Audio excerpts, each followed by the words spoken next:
It's 10 o'clock. This is Sky News at 10. Our top story. A family's tribute to the light of their lives. 15-year-old Elianne Andam, who was stabbed to death on her way to school. As those who loved her visited the scene of the attack in Westminster, a row over funding to prevent knife crime. Also tonight. I'm sorry for demeaning you in that way, however angry I am with you still. A sacking and a formal investigation by the media regulator after the misogyny row at GB News. Wait, madam. Okay, calm down. No, he's just being detained. Body cam footage of the moment sprinter Bianca Williams is stopped and searched is played at a police misconduct hearing. A 16-year-old boy is arrested after one of the UK's most celebrated trees was chopped down overnight. Plus, welcome to another year at Hogwarts. A brilliant, magnificent trickster tributes to Harry Potter star Sir Michael Gambon, who has died at the age of 82. And we'll take a first look at tomorrow's front pages. That's coming up in our press preview from 10:30.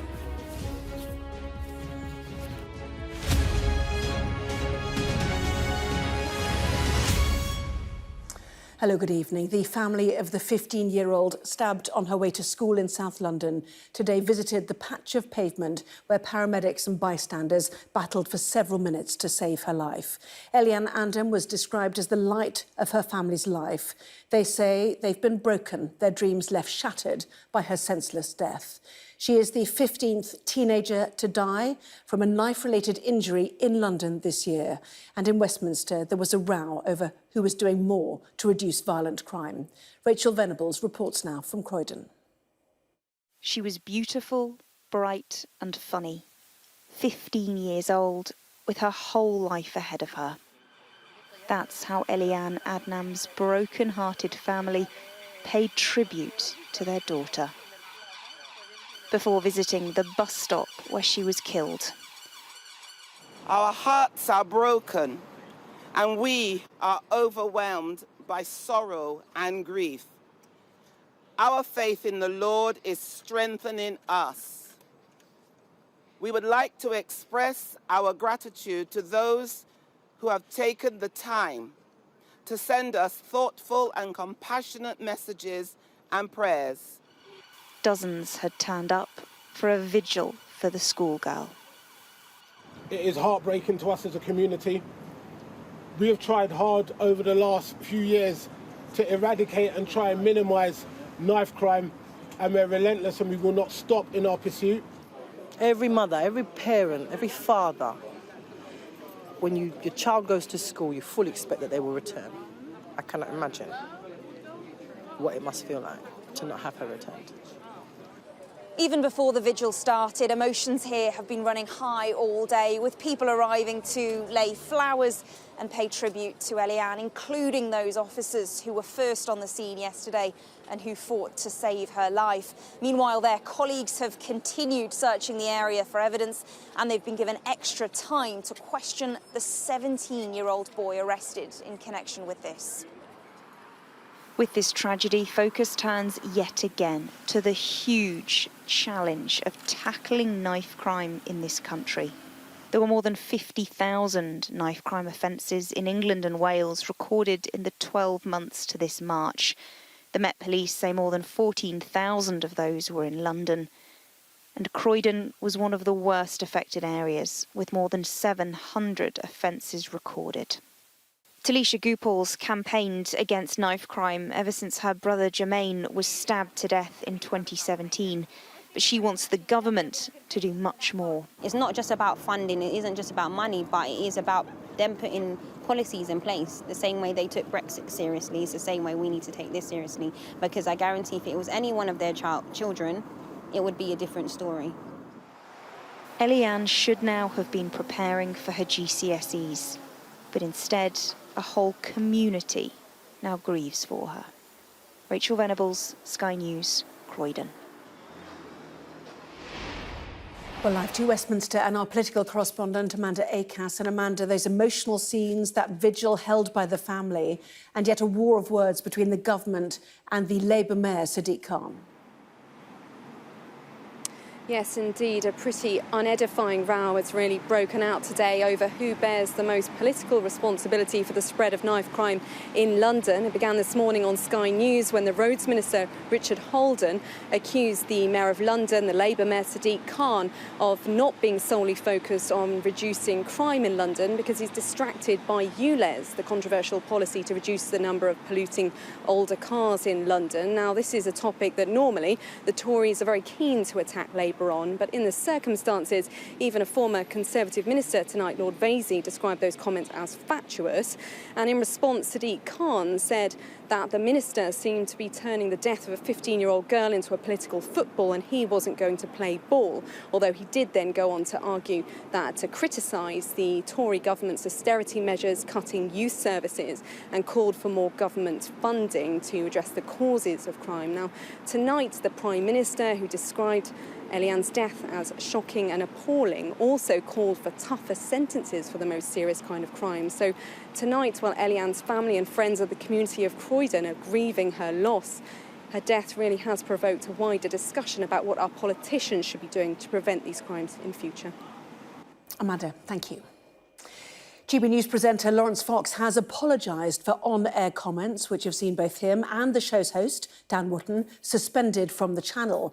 Mr Fox had described the political journalist Ava Evans as a little woman and said no one would want to go to bed with her. Well, today, the media regulator Ofcom launched a formal investigation and its boss told Sky News there were real issues around misogyny in public discourse. Sajid Chowdhury has more. That little woman has been fed, spoon-fed oppression. 2 men, 7 minutes on air, 7,300 complaints to Ofcom. Show me a single self-respecting man that would like to climb into bed with that woman, ever. Tonight, Laurence Fox made his own show. In it, he spent 15 minutes, in his own way, apologising. It's demeaning to her, to Ava, so I'm sorry for demeaning you in that way, however angry I am with you still for doing that. And it demeans me because it's not representative of who I am. And also I'd like to add that I'm not saying any of this stuff because I know I'm going to get sacked tomorrow. I'm saying this stuff to clear my own conscience. As for Dan Wootton, usually so chatty, now silent. 2 days since we last saw him on air, more than 24 hours since he tweeted, and now, over a month after his last column for the Mail Online, he's been sacked. The newspaper group had already suspended Wootton in August. That was over allegations he'd used a pseudonym and offered money to colleagues for sexual content. Wootton had denied the earlier allegations and has apologised for this latest affair. The Mail Online sacking might put pressure on bosses here at GB News. Yesterday, they suspended Dan Wootton and Laurence Fox, but didn't go as far as sacking them. The channel has apologised and promised a full investigation. Also investigating is the broadcast regulator Ofcom. We know that, there are real issues around misogyny more widely in our public discourse. So there are definitely wider issues here. But our job is to make sure, after programmes have aired, that we look at all the facts and that we act in a way that's in accordance with our processes and with our rules. Laurence Fox predicts he'll be sacked by GB News before the week is over. The damage he's done to the channel looks set to outlast him. Sadia Chowdhury, Sky News. A Team GB athlete has recounted the moment she was stopped, searched and handcuffed as she gave evidence in a police misconduct hearing. Bianca Williams was in tears as she watched police body cam footage from July 2020. But she denied suggestions that her partner could have acted differently to avoid police attention, insisting that he can't change the colour of his skin. Matthew Thompson reports. Come on, get out of the car. Precinct Frank's There's a baby in the car. There's a baby in the car. Racial discrimination or good police work. This is the moment that British sprinter Bianca Williams, her partner and 3-month-old baby were stopped and searched by police in July 2020. He's just been detained for a search. Why are you touching me, my son? Okay, madam, calm down. We're going to look after your son. I don't want to look after him. My son is Okay, get up. You're detained in a Section 1 of case for a search for weapons. It prompted a national outcry as she accused the police of racism. Today, Miss Williams arrived to give evidence as 5 of the officers involved are facing gross misconduct proceedings. At the heart of this case are 2 radically different interpretations of the same event. Bianca Williams argues that her family were just driving home when they were stopped and searched for no other reason than the colour of their skin. The police officers, on the other hand, say that the car was being driven erratically, that it sped away from them, giving them cause for the stop. Detailed body cam footage was played as the officers' lawyers tried to get Miss Williams to accept that the car failed to stop, like here, or that her partner, Ricardo dos Santos, had driven dangerously, cutting a corner here. Miss Williams replied, "I believe he made the right decision. I don't know anybody who lives on that road. If we'd both got out of the car, anything could have happened. He pulled up outside our house." Asked whether she and Mr. dos Santos had ever discussed whether he might do anything differently to stop being repeatedly pulled over by police, she replied, "No, because he can't change the colour of his skin." She became visibly emotional as footage of the moment itself was played out.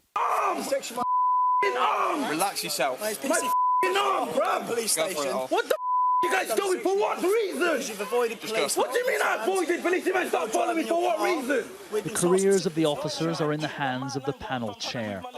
She has plenty of video evidence from which to draw her conclusions. Matthew Thompson, Sky News. There was no smoking gun in Washington today as Republicans leading the impeachment inquiry of US President Joe Biden detailed their case against him. The committee heard about foreign payments made to members of the Biden family, but no evidence about how Mr. Biden benefited personally. Our US correspondent James Matthews is in Washington. And James, some counter to this from the president this evening.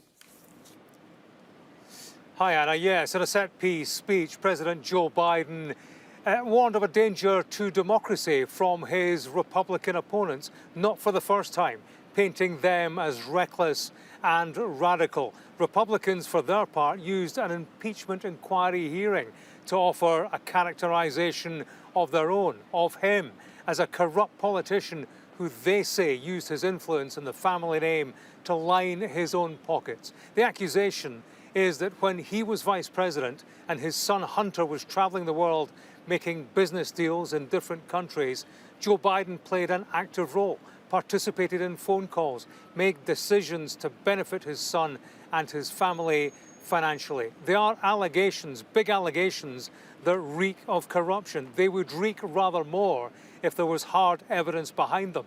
Democrats are quick to point out that there is no such hard evidence. It's been acrimonious inside that inquiry hearing. Let's give you a flavour of it in this exchange between the committee chairman, James Comer, and the Democrat, Jamie Raskin. I'd like to ask for a recorded vote on that, Mr. Chairman. This is on the subpoena of the 2 key figures, Rudy Giuliani and Lev Parnas. Key figures for what? But in your theory about why President Biden should be impeached, I think this is going to be an informative hearing for you, Mr. Raskins, because we were going to present evidence. What evidence? There's no evidence witnesses. Well, just, there are no fact just witnesses. sit back and let the American people see the hearing and let the American people decide. All right. Now look, you've gone over your time. We're going to have a We're going to go by the rules here. Okay. Okay? Motion and I'm glad you brought the box of bank statements. If we had a box of all the foreign money the Bidens took, it would have reached to the ceiling. Yeah. It is an impeachment inquiry. It's about high crimes and misdemeanors. It's also, of course, Anna, about politics. Republicans are acutely aware that the more they throw the spotlight onto Joe Biden and suggestions of corruption, the more they create an equivalence, false or not, with the legal troubles of their guy, Donald Trump, as a campaign strategy. It's not the worst they could come up with.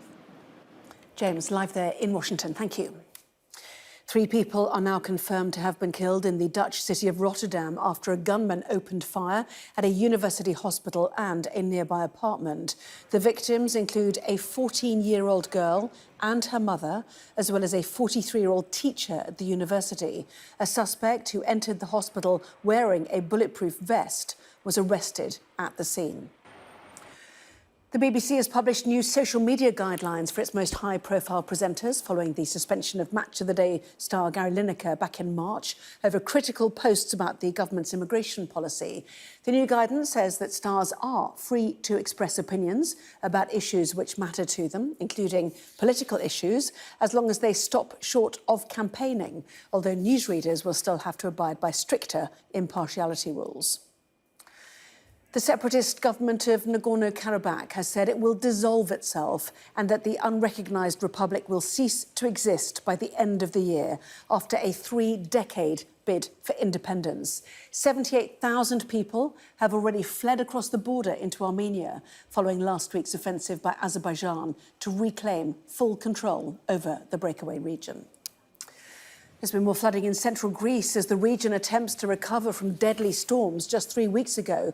Homes have been inundated, roads damaged and power supplies were cut off to the city of Volos and the island of Evia. Now to a special year-long investigation exposing a campaign of torture carried out by Russian forces on Ukrainian people in the city of Kherson. Sky News has spoken to 15 victims, all with similar stories, including one mother who was forced to listen to her son's screams before being electrocuted until she lost consciousness.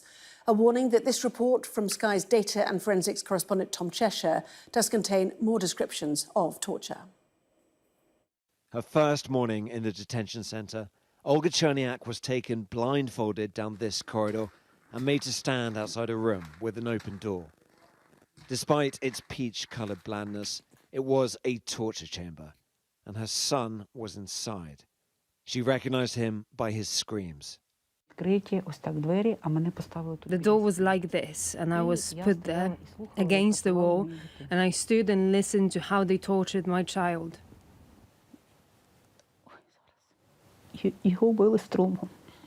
He was being beaten with electricity. He was crying a lot and he asked them to stop.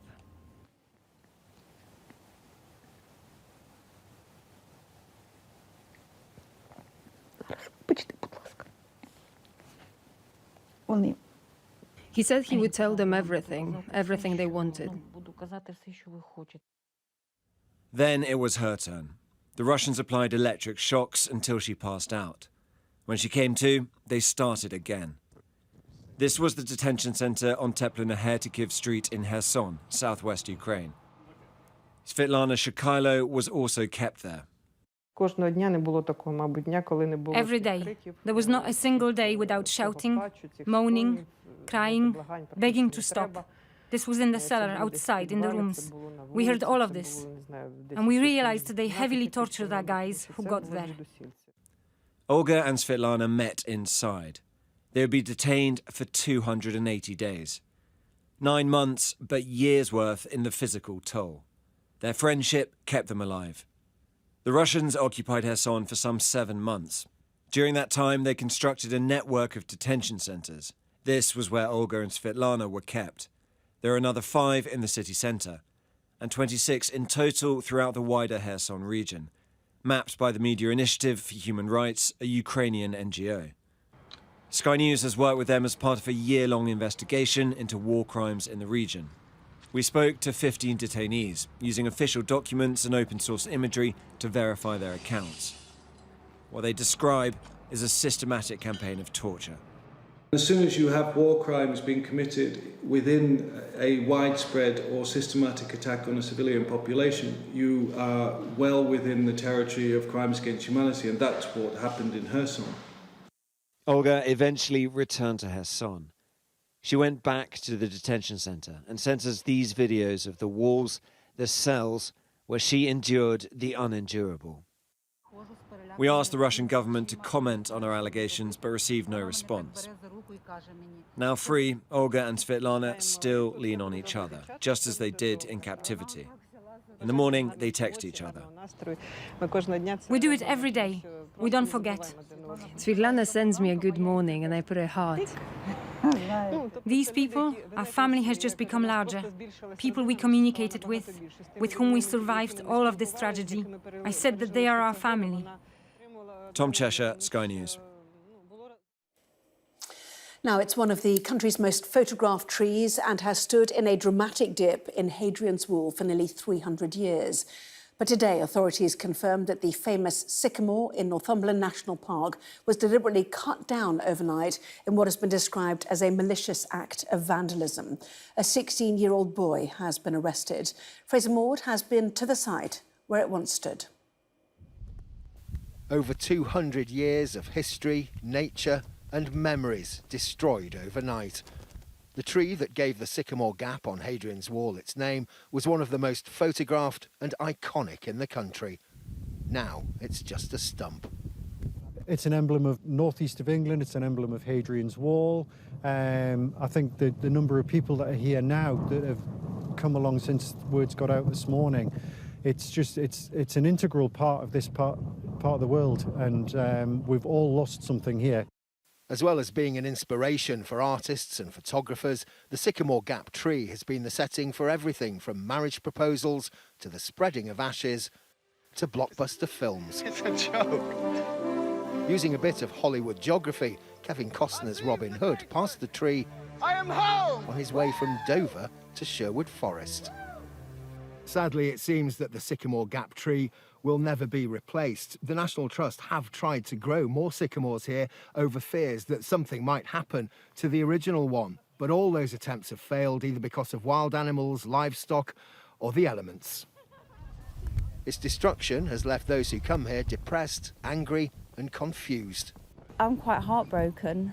Yeah, it's just a really sad day. It's just a mindless act, but a lot of sorrow for a lot of people, and a lot of memories for a lot of people who are just going to be forgotten.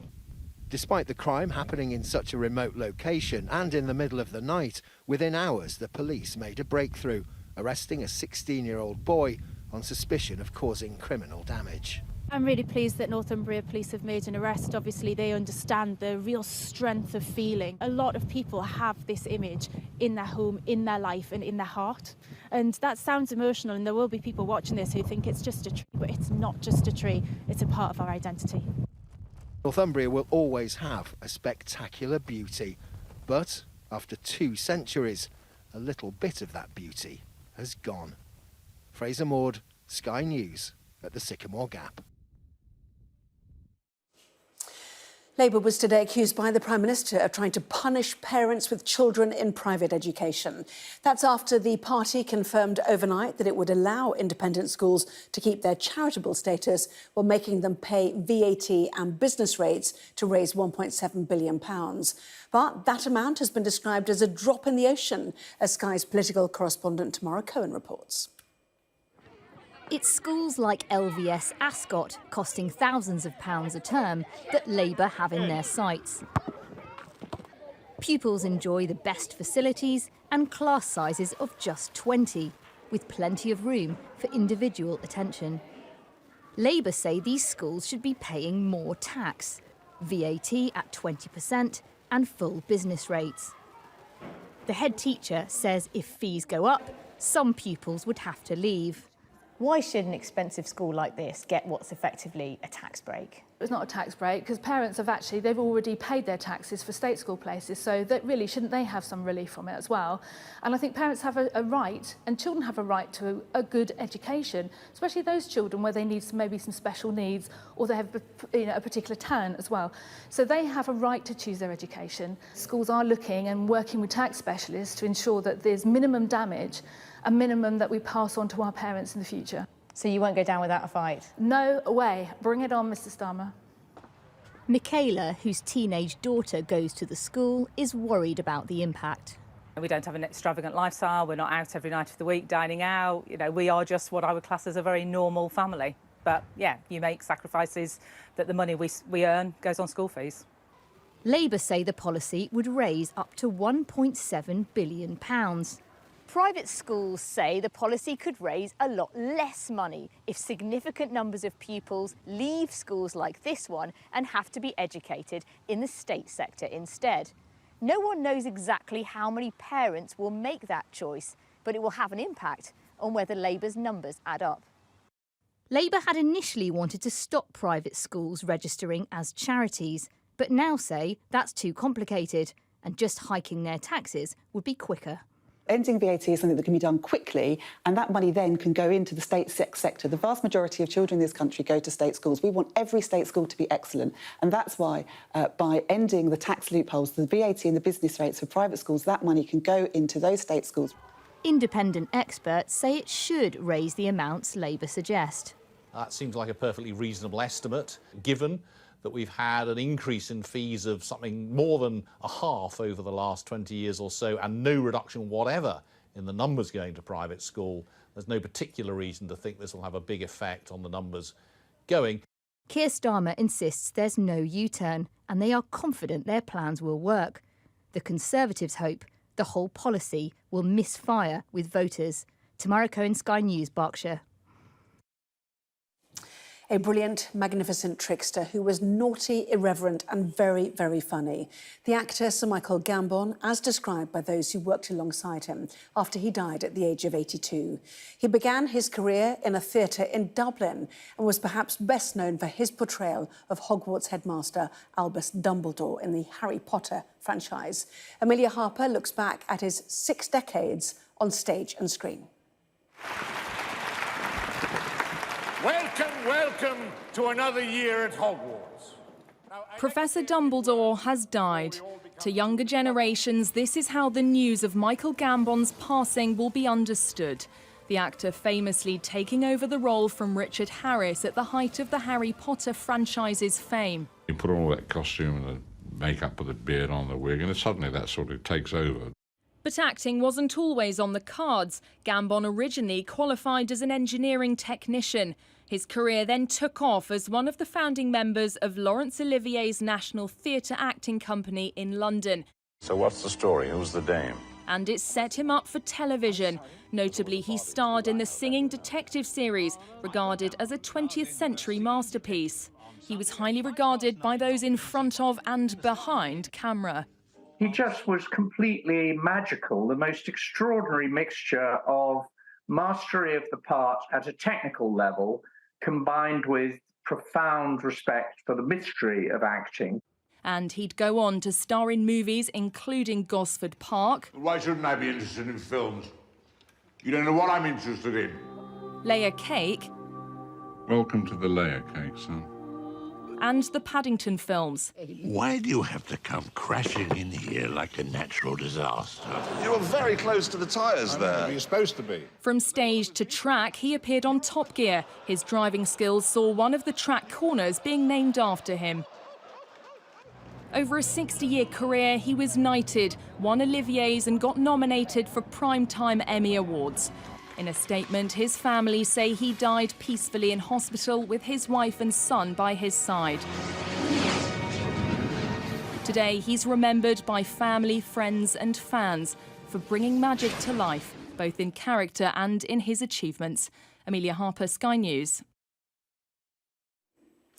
Well, that was Sky News at 10. Coming up, we'll take a first look at tomorrow's newspapers in the press preview. Tonight, we're joined by the Daily Express columnist and broadcaster, Carol Malone, and the editor of The Courier, David Clegg. First visit down, welcome to you. Among the stories, we will be discussing this on the front page of The Eye, which says private schools reveal a plan to use a loophole to avoid Labour's VAT charge. That and plenty more when we come back.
Well, this is Sky News. In just a moment, the press preview, a first look at what is on the front pages. First, though, a reminder of our top stories this evening. The family of 15-year-old Elianne Andam, who was fatally stabbed on her way to school in South London, have described her as the light of their lives during a vigil in Croydon. GB News presenter Laurence Fox has apologised to Ava Evans, the journalist he made misogynistic comments about on the channel on Monday. Ofcom has launched a formal investigation into the incident, which saw both Fox and co-presenter Dan Wootton suspended by the station. And 3 people have died, including a 14-year-old girl and her mother, after a lone gunman opened fire in a hospital and a nearby apartment building in the Dutch city of Rotterdam.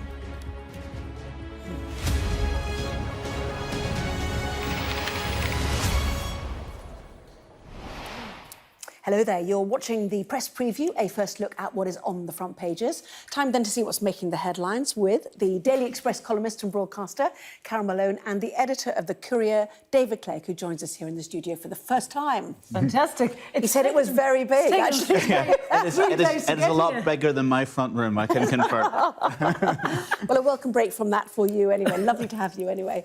So, to the front pages then, let's start with the Metro. She was the light of our lives, the Metro reporting on the death of Elianne Andam, stabbed to death on her way to school. The Mirror also leads with that emotional tribute from Elianne's family. As does The Sun, again, light of our lives. The Eye reporting that private schools plan to use a loophole to avoid Labour's proposed VAT charge. The Prime Minister is facing calls to ditch European courts, according to the Daily Express. The Guardian says the Prime Minister is putting car drivers first in new election battle lines ahead of an announcement on Monday, the paper tells us. The Daily Telegraph also leads with the Prime Minister's plans for drivers, saying Sunak is to block new 20-mile-an-hour zones. The Financial Times leads with reports that ChatGPT creator is in advanced talks with Apple designer Sir Johnny Ive to build their first device. And The Star has a story about Sharon Osbourne, whose son Jack claims she was nearly killed by an evil spirit that ended up putting her in hospital. Carol's laughing. Don't make me laugh. So are you. She's got a cold. A reminder, scan the QR code. You can see the front pages while you listen to our guests. So let's head straight to them then. Daily Express, we're going to kick off on, actually, this sort of rumbles on from Suella Braverman's speech in Washington, does it not? Carol, PM facing calls to ditch European courts. Yeah, it's interesting that this is the Express is my paper saying this, and but I kind of read a story yesterday that said that he was giving Suella the go-ahead to explore what leaving would entail. But we're now reading tonight that they're going to wait until they get the Supreme Court ruling on whether or not we're allowed to deport people to Rwanda. That makes total sense, actually. He wouldn't be leaving the ECHR if he doesn't have to, if we don't have to. But it is interesting that this week. I felt sorry for Suella this week. She's taken a lot of stick this week. Even today she's getting more of it. It's kind of, there's nothing she said in that speech that wasn't actually true. Too much immigration too quickly. She was talking about how the immigration system is broken. And yet it's interesting that some sections of the Liberal left, I'm looking at you, David, some sections of the Liberal left are trying to make it I've been sitting quietly. Trying to make it all about what she said about being gay was not enough reason to be granted asylum. Oh no, there's much more than that. But anyway, carry on your thought. Yeah. Well, but there is much more than that. But you wouldn't believe that to listen to what some of the left are saying. But I think there was nothing she said, and she was talking about a global problem as opposed to just a UK problem. And I think it was quite a brave speech. And I think Sunak puts her up there to take the flak. And although we hear a lot from the left and saying how vile it was and how racist it was, you know what I find interesting about the left? They don't seem to like politicians who have brown skin or black skin. They don't think that they should have right-wing views. So people like Pretty and people like Suella get attacked on a regular basis. Who do you mean? Who do you mean there? No, but it is the generalised left. They think so they attack people like Suella because if she has an opinion on immigration, if she says it's too much, it's almost like they think she shouldn't have that opinion, that because she's the child of migrants, she should be grateful. Because she wouldn't necessarily be where she is now if the door had been closed, effectively. But the other big matter that people have picked out on is that she said migration and illegal migration is existential for the nation state, which has been picked up on as, you know, jingoistic, right-wing and inflammatory. That's the other part that's really caught people's attention. But Europe are saying the same thing. Europe are saying that the face of you know, what's the word, culture in those countries will change. And you know, if half of sub-Saharan Africa comes over here, it is going to change the culture of the country. This is a worldwide problem, and it's a problem that's worrying not just people in the UK, but people in Europe and in the US. Well, I think there was a lot of generalisations about people and Europe's view and the left's view there, and I think the point about this particular issue about the court is that the political imperative that he has is that he has said he's going to solve the migrant crisis. They've put all their chips in this plan that, to me, seems a logistical nightmare. Nobody's particularly convinced that it would work, even if it gets a go-ahead. And so there's a lot of different audience in play there.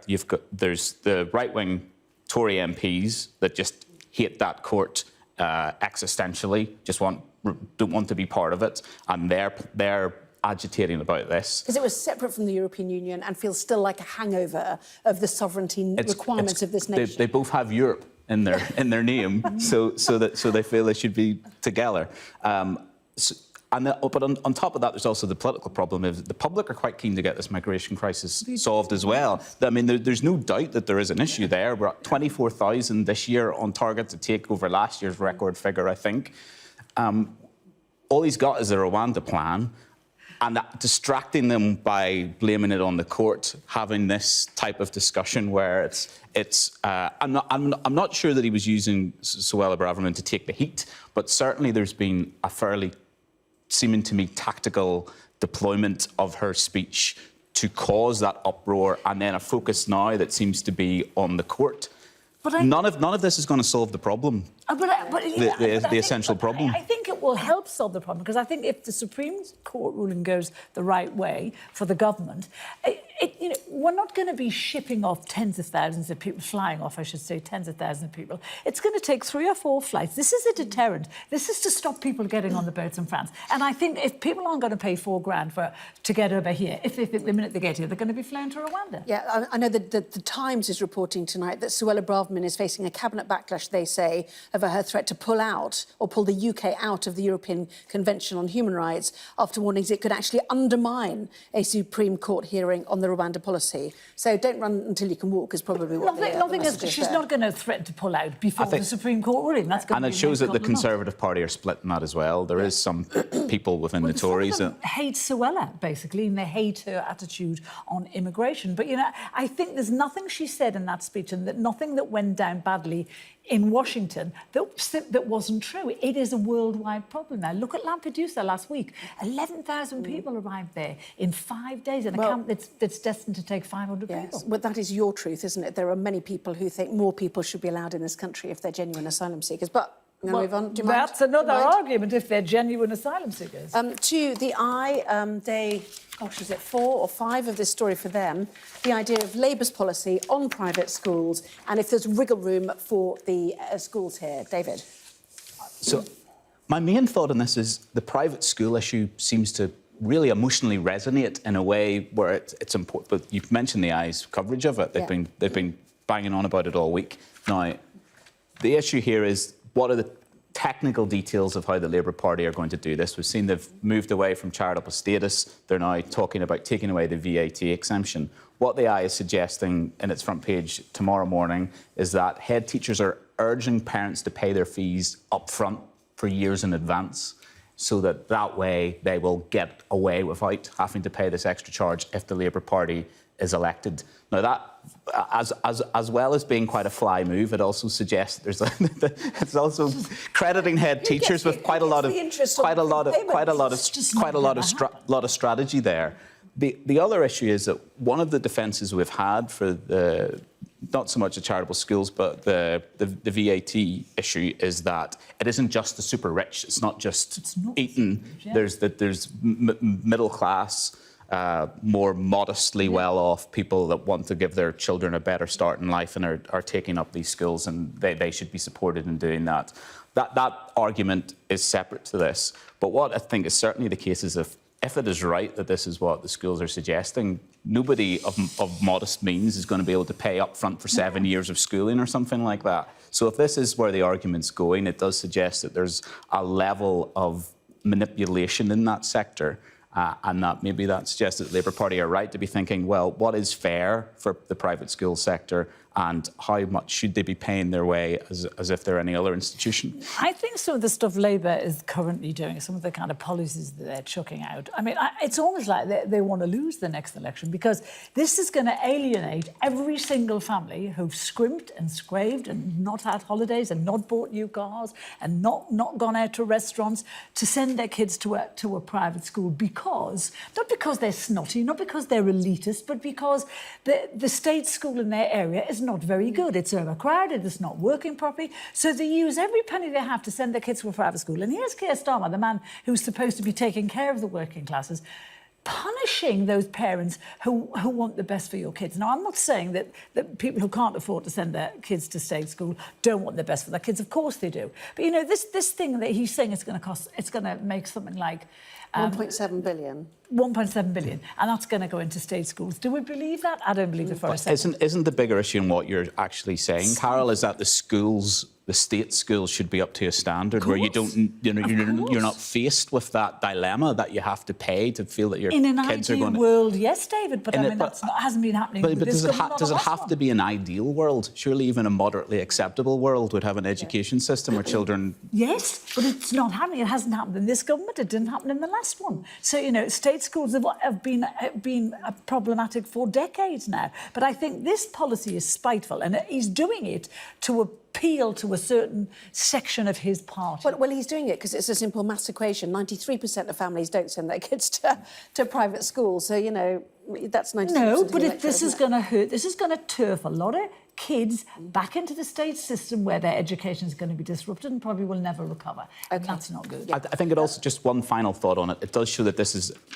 If you believe that the policy is right, that private schools should be paying more, it does look like it needs to be a more sophisticated implementation, because that's not going to affect Eton. But there's plenty of smaller independent schools that could really struggle. Yeah. Lead story for The Guardian, and I think The Telegraph, is what are we going to do about putting drivers first? This is the tone in The Guardian. Put drivers first. The interests of millions of car owners will go before other policies. And then The Telegraph is talking about the 20-mile-an-hour zones, which Sunak will block new ones. That's what The Telegraph's saying. All ahead of the conference, we understand, on Monday, David.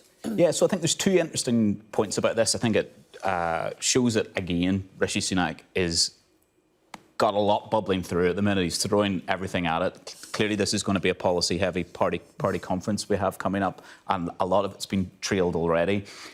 What strikes me about these particular policies that are being trailed in both The Guardian and The Telegraph tomorrow, which is in particular clamping down on what leeway councils have to implement 20-mile-an-hour zones, to implement what kind of revenue they can drive from traffic infractions, speeding penalties, all this type of thing. Bus lanes is another one. Now, you can see how, if you're a Daily Mail reader who thinks there's a war on the motorist, this is all good red meat for those voters. But it's going to put them at war with some of these local councils who like to have their autonomy on these issues, don't like being told by central government whether they're a Tory council or not, and also depend on a lot of the revenue that they make from some of these things to just fund their basic services. So I think it's quite interesting. It'll be quite interesting to see how that plays out, especially with all the other policies that we've had on similar territory in the last week. I think like a licence for North Sea oil and the watering down of the progress towards net zero. Yeah, I mean, I think he's playing a blinder at the moment. I think he's going for certain sections of the people that have strayed from the Tories and that he wants to get back before the election. And I think drivers have been victims of local councils. I mean, I feel like drivers are a cash cow now for local authorities. You know, driving 20 miles an hour on a busy road is stupid. You cause congestion and you cause fumes, you cause talk, because we're all sitting there. You know, and in terms of, putting them at odds with the government, there should be, because councils can't organise most. I mean, you know what in a brewery. And it really hacks me off that we are prisoners to their incompetence. So, yeah, OK, so if the government is going to set and try to do it. I mean, we're in my area at the moment, it's 20 miles an hour. There's roadworks everywhere that the local authority hasn't planned. There's chaos where I live, and it didn't need to be. So I think he's playing a blinder here. I think this is good. The Telegraph also has an interesting suggestion that part of this is being lined up for the party conference because it could deflect attention from the scrapping of that leg of the HS2 rail line. Yes, which they've avoided because they're in Manchester. Yeah, that wouldn't be ideal. Yeah, exactly. You should have started there first. Let's calm down. I would have made my trip easier. It's just that. Anyway, lots more stuff to come, including we will be looking at the tributes to Sir Michael Gambon, including this one inside the Metro. There we are, back in a moment.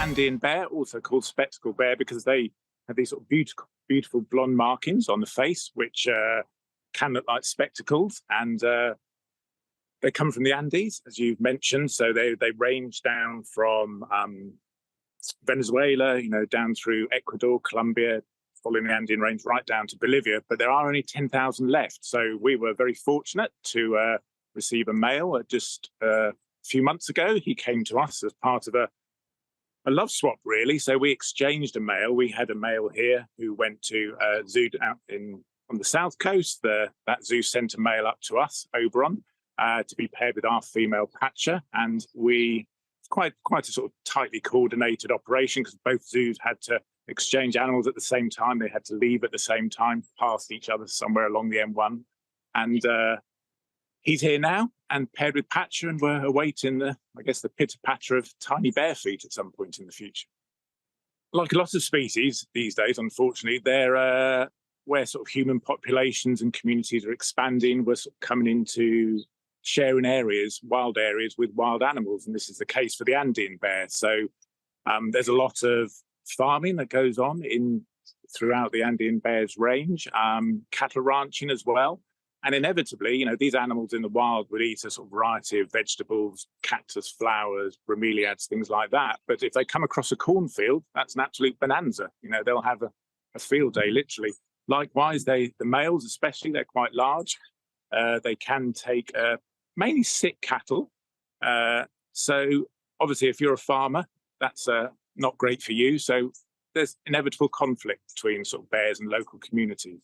But we do work with our partners out in Bolivia, where we're sort of looking really to mitigate these threats through sort of education, and also trying to provide sort of alternative livelihoods, alternative sources of income for these communities, so that wildlife conflict doesn't occur. I'm Martha Kellner, and I'm Sky's US correspondent based here in Los Angeles. Are you still the kingmaker of this Republican Party? I've interviewed some of America's most recognisable politicians and celebrities too.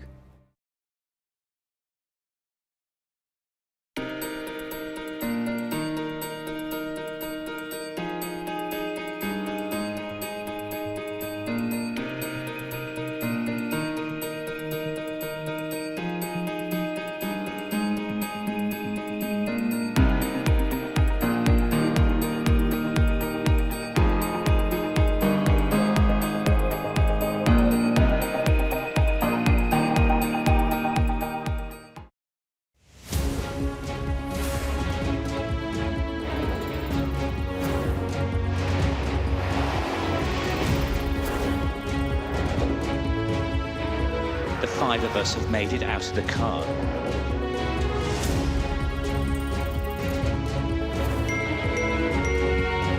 Welcome to Backstage, the film and TV podcast.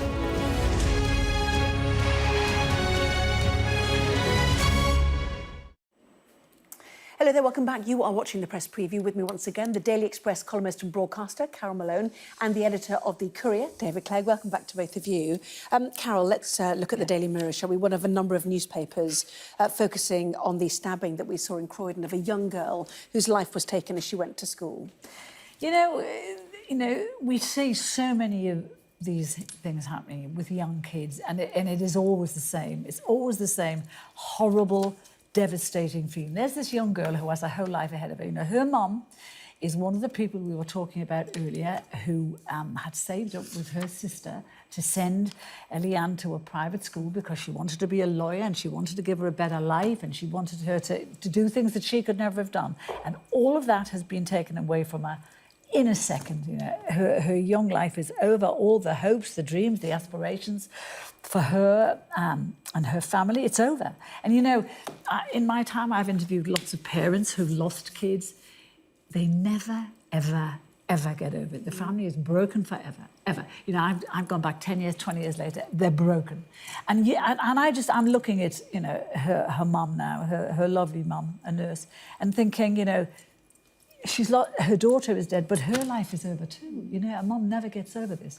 So it's just, you know, it's just shocking and sad and devastating beyond words. And even if they, you know, they get who's done it, no, it doesn't matter to the family, you know, in that sense that they've just lost her for nothing. Absolutely, and some very moving pictures down in Croydon today with that vigil. Let's go to the Metro. It's on a number of front pages as well. The death of Sir Michael Gambon, extraordinary character actor.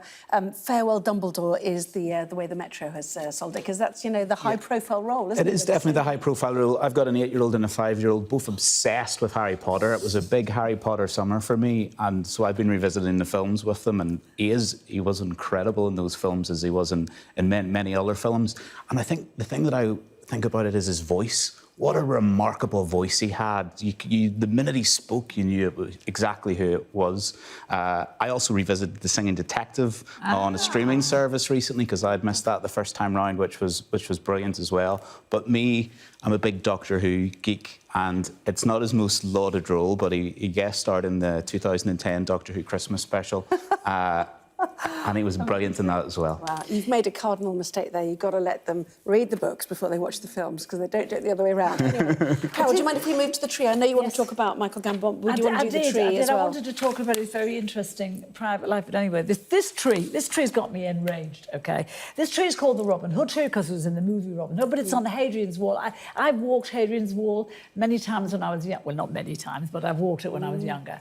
And that tree is majestic. It's a sycamore tree.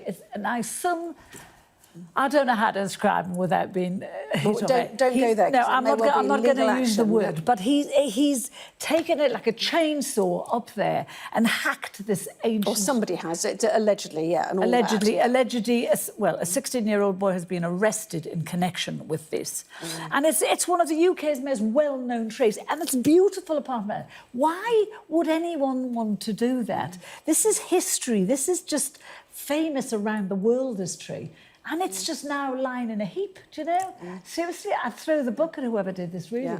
Shocking. Well, everyone in Northumberland and those in the North East, and as outraged as you are. From there, Both of you, thank you. David, Carol, thank you. Let's take a look at the weather.